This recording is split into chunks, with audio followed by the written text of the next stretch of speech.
Hello, my friends. I'm going to do a Dutch pour today using some leftovers. I haven't poured in a couple of weeks at least. The videos you've seen uploaded I made weeks ago because I was getting ready for a big show, and so I had those uploaded previously. So I have some leftovers from something I had done, a couple of the wine pours, and I want to use them up. I think they're still good, but I can't recall the colors. This was Arteza, maybe Amaranth Red. It was one of those little tiny tubes, and I used it up and threw the tube away, but it was from my rosé pour, and it was such a pretty color. So that's that. Pretty sure this is white with just a touch of magenta. And then today I mixed up these three colors. This is Marmalade. Well, now I've used up that one. It's kind of a nice copper color. Can you see this? I should move this down here. And this is Master's Touch Rouge. It's like a deep magenta.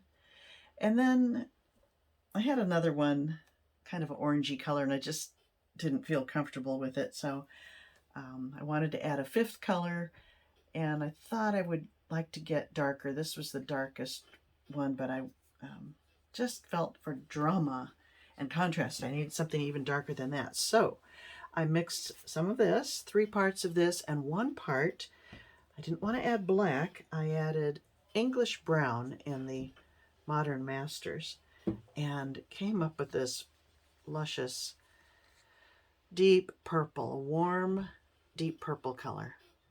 And I think it could go quite nicely with all of these, and pretty much just what I was looking for. So it's a pretty big canvas. It's a 20 by 24, and I mixed up 2 big cups of white. And you know the issue that people have been having with the Artist Loft White, well, I used up 1 bottle, and then I opened another bottle, both of them 2020. You know how it has the date down here, 2020, still labeled Flow Acrylic. So then, after I'd mixed up the 2 separate cups, I poured half of it into another cup and half from the other cup into there, and then combined the remaining, so they're mixed up now. Because I think it could vary from bottle to bottle even, the effect you get.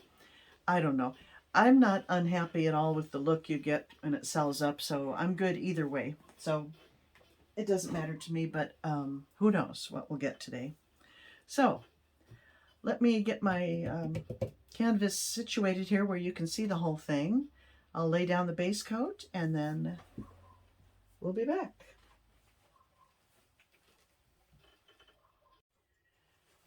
Okay, I am back. It's actually the next day.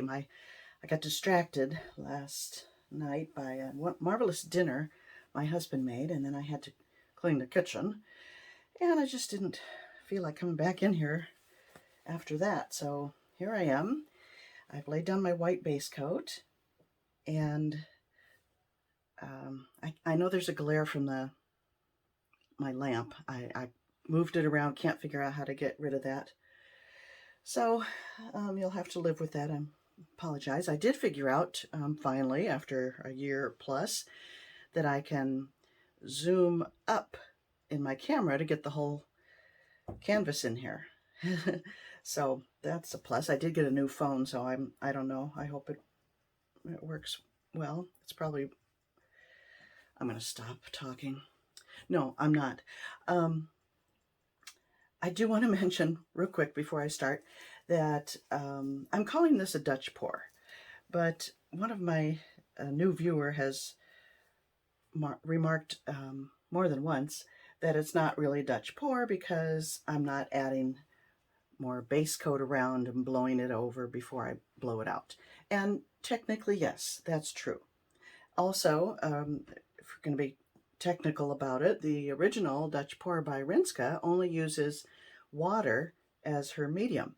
And I like to use, I'm using a Floetrol mix, and as always, the recipe is down below, because I like the appearance that I get. with using that. It's a very different look than the water only, and this is what I prefer. So be it. Now, if I were to call it something else, like the Swedish blowout, wow, I would get all sorts of people watching the video, but probably not the people I want as subscribers. So I'm going to continue to call it the Dutch pour because that's what people search for, and I'm hoping they'll watch my video. So that said, here we go. Now I'm going to, one more thing. Instead of the usual lines, I'm going to do a puddle pour, and I'm going to make it kind of off center here. I don't want it right in the middle composition wise, so I'm going to have it about over here and then blow up from that. And that way I'm hoping that I will have a concentration of color which will become a focal point. So yeah, and that's the reason I don't add the extra white, is because I prefer the saturation of color that you get when you don't do that. So, but again, that's just me. You know, that's the beauty of this fluid art. There are no rules, and I don't want to be copying someone else, but I'm happy to inspire people to try something a little different.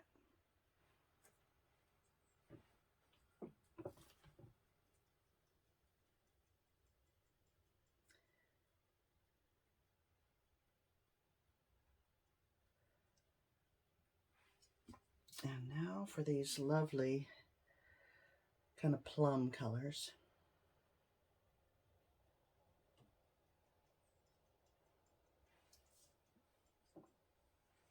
And the darkest one.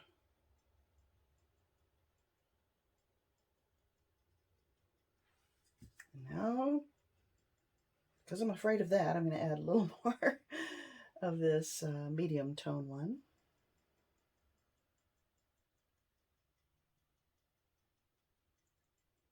And I'm almost wondering if I should add some lines. I mean, what if this isn't enough to, I don't want it to just be concentrated and then blow out to nothingness.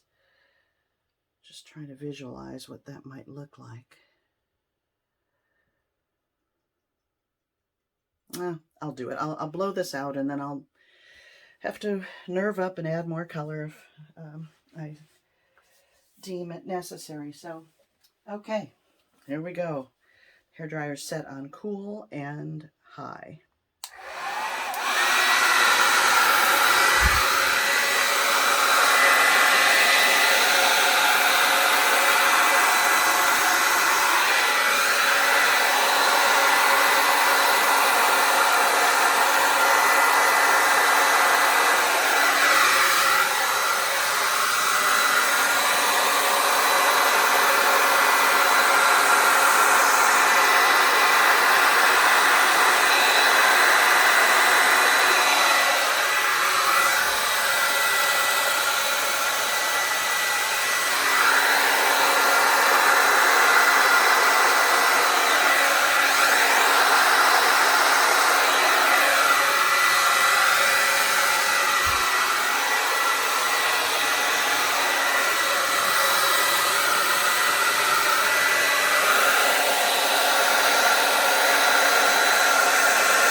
Okay.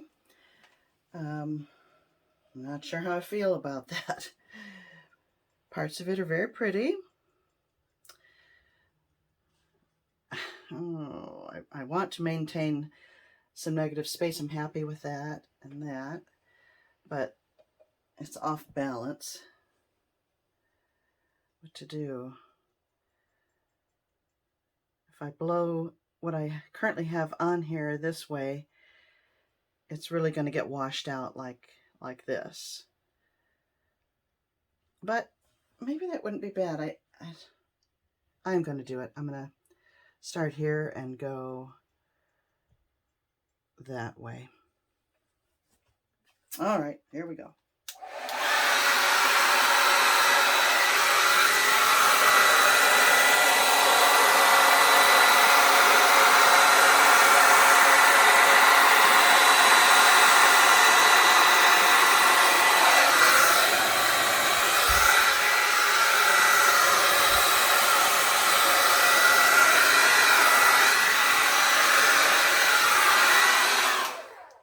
Now, if this would be the bottom, it very much looks like an iris, I think.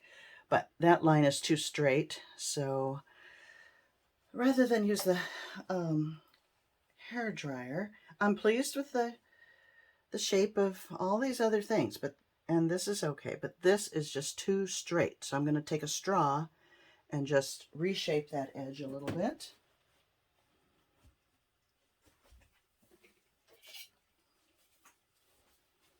I hope you don't see my head because I haven't washed my hair yet today.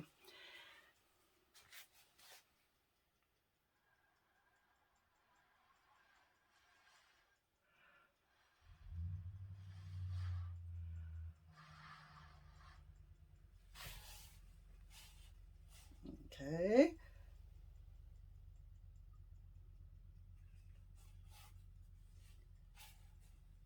Yeah. I like it. I like this nice dark concentration of color here, and the ripply looking, it looks like a lovely iris, I think.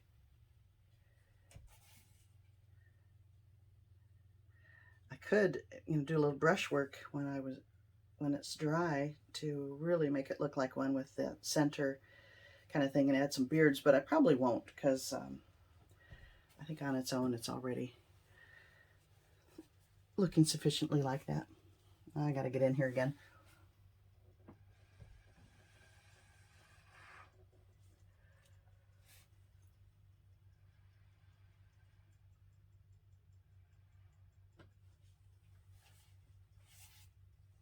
Well, there's the part I don't like. There's always something. But I'm not going to fuss with it. It's one of those ruffly irises. So, I didn't get the crazy cell effect, and I'm fine with that. Same recipe I always use. It's kind of a mystery. But I'm very happy with the cells I did get, just like a little sprinkling of them. Yeah, let me bring in for a closer look.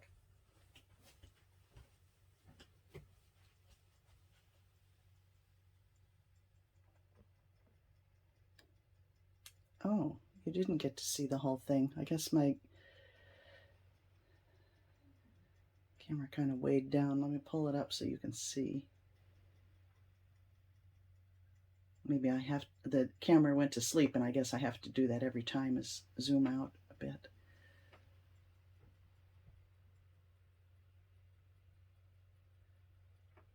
Well, anyway, there you go. And that would be the bottom down there. So here we go in for a closer look.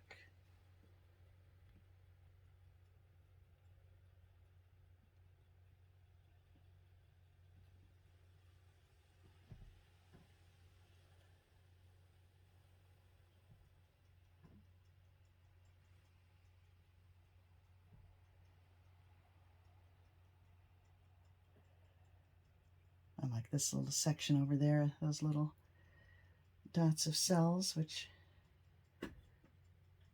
remind me of pollen in the flower.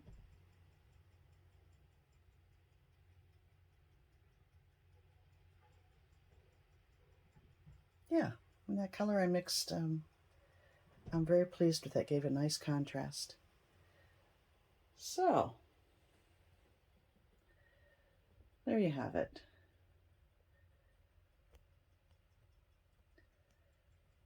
Giant iris. Okay, my friends. Well, thanks for watching, and I shall see you next time.